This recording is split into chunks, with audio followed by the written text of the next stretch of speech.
तो इस वीडियो के अंदर मैं एक्सप्लेन करूंगा सेल थ्रोन के लेटेस्ट एपिसोड को, और इस वीडियो के अंदर मैं इस एपिसोड को पूरी तरह से कवर अप करने वाला हूं, तो इस वजह से वीडियो को लास्ट तक जरूर देखना। सो पिछले एपिसोड में हमने देखा था कि सायर की हेवनली बॉडी अवेकन हो चुकी थी और इसी के साथ सायर अभाव से लड़ने के लिए जा चुकी थी। अब इस एपिसोड की स्टार्टिंग में हम मैक्रोमैंस के अंदर देखते हैं जहाँ पर हाउचिन के सभी दोस्त परेशान हो रहे थे। तभी फेंग अपने स्वॉर्ड को मून प्रिंसेस पे रखते हुए उससे कहता है आखिर हमारे कैप्टन के साथ क्या हुआ है, अगर हमारे कैप्टन और सायर के साथ कुछ भी हुआ तो हम तुम्हें जान से मार देंगे। अब दूसरी तरफ उनकी धमकी सुनने के बाद भी मून प्रिंसेस वहीं पर चुपचाप खड़ी हुई थी। वो कहती है मैं तो तुम सभी के साथ यहाँ पर आ चुकी थी, जिस वजह से मुझे नहीं पता आखिर बाहर क्या हो रहा है। अभी के समय ये लोग ऐसी बातें कर ही रहे थे, उस समय हाउसिन और सायर भी वहाँ पर आ जाते हैं। अभी के समय में दोनों की कंडीशन काफी खराब हो चुकी थी।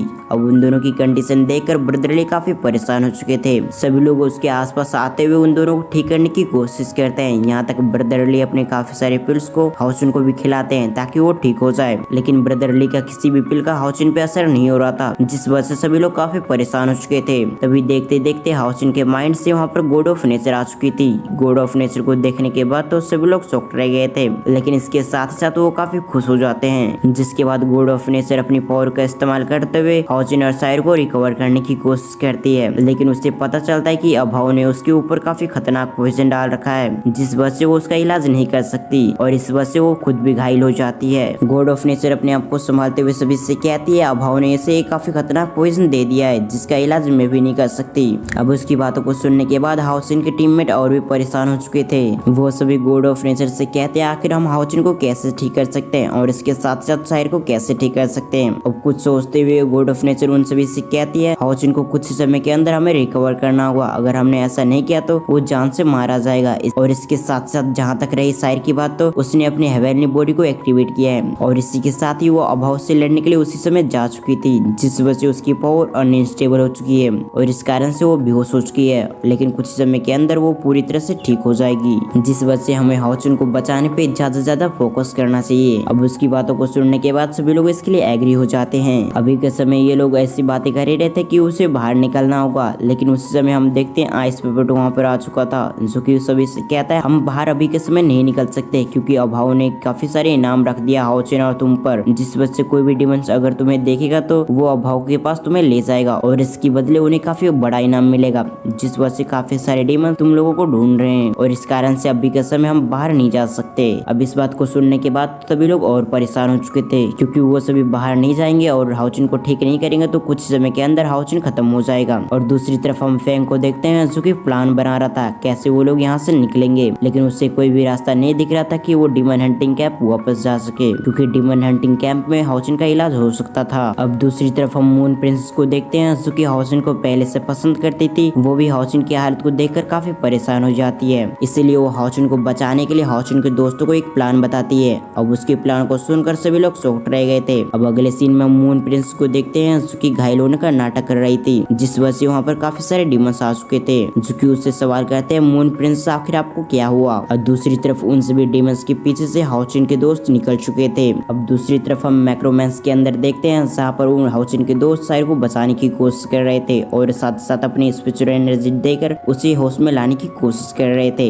लेकिन इस चीज का कोई भी फायदा नहीं होता क्योंकि सायर पर किसी भी स्पिरिचुअल एनर्जी का कोई भी असर नहीं हो रहा था। अभी के समय इन्होंने किसी पावर का इस्तेमाल करते हुए अपनी डुप्लीकेट को बना लिया था, जिस वजह से कुछ लोग हाउचिन को लेकर गए थे, लोग सायर को बचा रहे थे और इन लोगों ने ऐसा कैसे किया ये हमें आगे पता चलेगा। अब दूसरी तरफ हमारा सनशिप होकर हाउचिन और हाउचिन के दोस्तों पे आ गया, जो कि अभी के समय काफी सारे डिमन से लड़ रहे थे और कुछ समय के अंदर उन सभी ने मिलकर उन सभी डिमंस को खत्म कर दिया। दूसरी तरफ हम दूसरे कैंप के डिमंस को देखते हैं जो कि हाउचिन के प्रेजेंस को महसूस कर रहे थे और वो हाउचिन के प्रेजेंस को महसूस करते हुए उसका पीछा कर रहे थे और इसके साथ साथ उनका कैप्टन उन सभी से कह रहा था अगर हमने हाउचिन और हाउचिन के दोस्तों को पकड़ लिया और हवा को दे दिया तो हमें काफी अच्छा इनाम मिलेगा और इसके साथ साथ काफी सारे रिसोर्स जिसकी मदद से हम अपने लेवल को पार कर सकेंगे। ये सुनने के बाद सभी डिमंस और भी खुश हो चुके थे। अब दूसरी तरफ हम फिर से हाउचिन के दोस्तों को देखते हैं जिसके पीछे काफी सारे डिमंस लगे हुए थे और कुछ ही समय के अंदर वहाँ पर अलग अलग डिमन कैंप पे डिमंस आ चुके थे, जो कि हाउचिन के दोस्तों से कह रहे थे हम पिछले 3 दिन से तुम्हारा पीछा कर रहे हैं,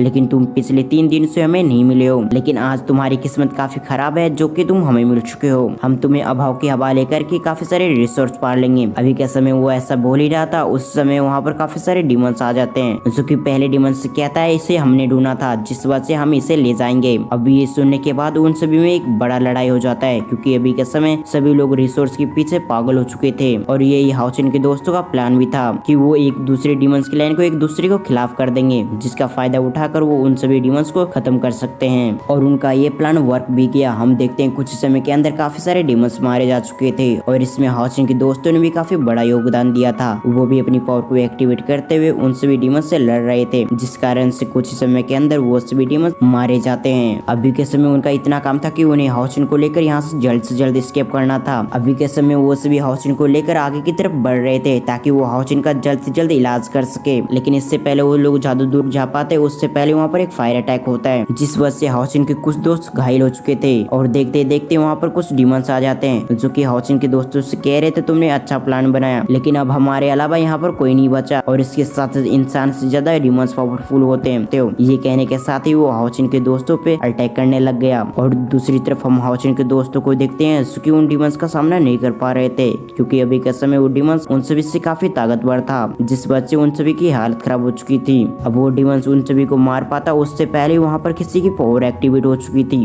जो कि और कोई नहीं बल्कि अस्ट्रिंग ग्रेफिन यानी कि हाओयू था। हाओयू ने यहाँ पर छठा एवोल्यूशन भी कर लिया था, जिस वजह से अब उसके पास 6 सिर आ चुके थे। अब हाओयू की पावर को देखने के साथ ही सभी लोग हैरान हो जाते हैं। हाओयू कुछ समय के अंदर उन सभी डीमंस को खत्म कर देता है और इसके साथ तो वो हाओचिन को रिकवर भी कर देता है, जिस वजह से हाओचिन कुछ समय के अंदर ठीक हो जाता है। इसके साथ तो वो काफी खुश हो चुका था, क्योंकि हाओयू ने छठा इवोल्यूशन कर लिया था। फिर जब उसकी नजर अपने दोस्तों पे जाती है तो वो हैरान हो चुका था। इसके साथ तो वो फेंग को जाके उठाता है। फिर वो अपने सभी दोस्तों से कहता है क्या तुम अभी के लिए ठीक हो। अब ये सुनने के बाद वो सभी अपने सर को हाँ मिलाते हैं। अब दूसरी तरफ हम सायर को देखते हैं, उसकी उन सभी की एनर्जी की वजह से अब होश में आ चुकी थी, लेकिन किसी वजह से सायर अपने ट्रिगर को गॉड ऑफ नेचर के ऊपर रख देती है, जिस वजह से सभी लोग शॉक रह गए थे। अब इसी सीन के साथ हमारा ये पार्ट यहाँ पर एंड होता है। अब अगर आपको एक्सप्लेनेशन अच्छा लगा हो तो वीडियो को लाइक करके चैनल को सब्सक्राइब कर लें। इसके साथ साथ बेल आइकन को ऑल पे प्रेस करना ना भूलें। अब अगर आपको ट्रेलर एक्सप्लेनेशन वीडियो देखना है तो वो भी बहुत जल्द अपलोड होगा। इसके साथ साथ नोवेल एक्सप्लेनेशन वीडियो भी इस चैनल पे अपलोड होता है,